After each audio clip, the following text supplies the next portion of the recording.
ahead of Veterans Day, we also want to acknowledge this year marks the 75th anniversary of military integration by President Truman, allowing for all members of the U.S. military to serve side by side regardless of race, color, or religion.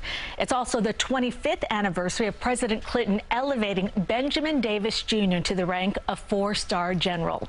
Davis is a key focus in the new book, Invisible Generals: Rediscovering Family Legacy, and a quest to honor America's first black generals. And the author is Doug Melville, whose father was raised by General Davis. Thank you so much for joining us. Thank you so much for having me here today. Now, this is a long-term project. I mean, you've been working on this for 10 years. Tell me how the book came about. Yeah, so in 2011, I went to a screening of the movie Red Tails, and one of the centerpiece characters in the movie, who was played by Terrence Howard, was in the film Colonel Bullard.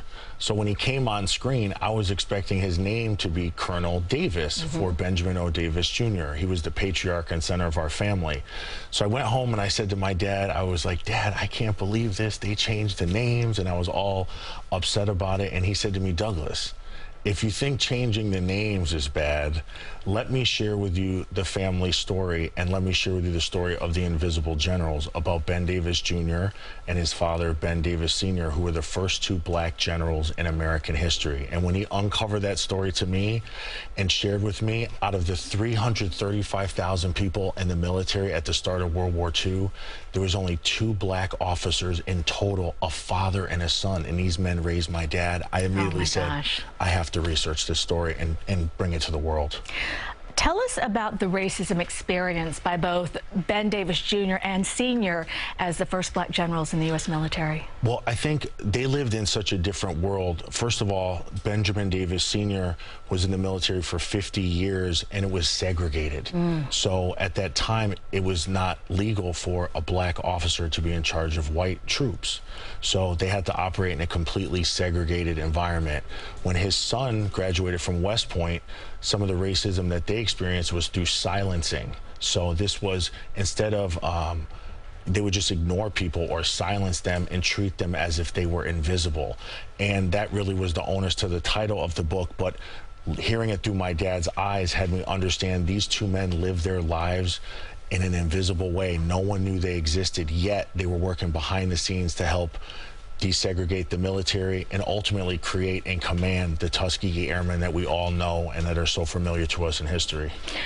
How important to you both professionally and personally was the unearthing of your family's history? Yeah, you know, I think this, as soon as I started understanding more about what my family did, I changed my career to become a diversity officer. I heard their story and I said, there's so many stories and so many people that feel invisible in the corporate environment all over the world.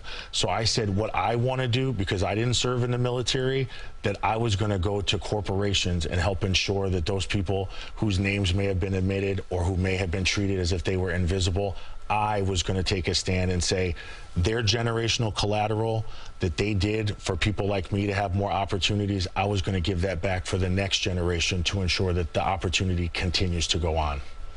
It's so amazing to me how this all started, from watching that movie and seeing the name not there, and you really took it and ran. Thank you so much for all the work you've done. Thank you so much for having me today, and for all the veterans out there.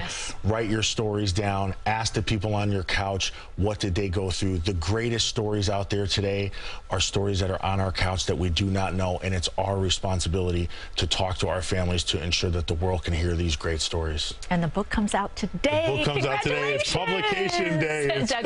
Thank you so much. Again, the new book is Invisible Generals: Rediscovering Family Legacy, and a quest to honor America's first black generals.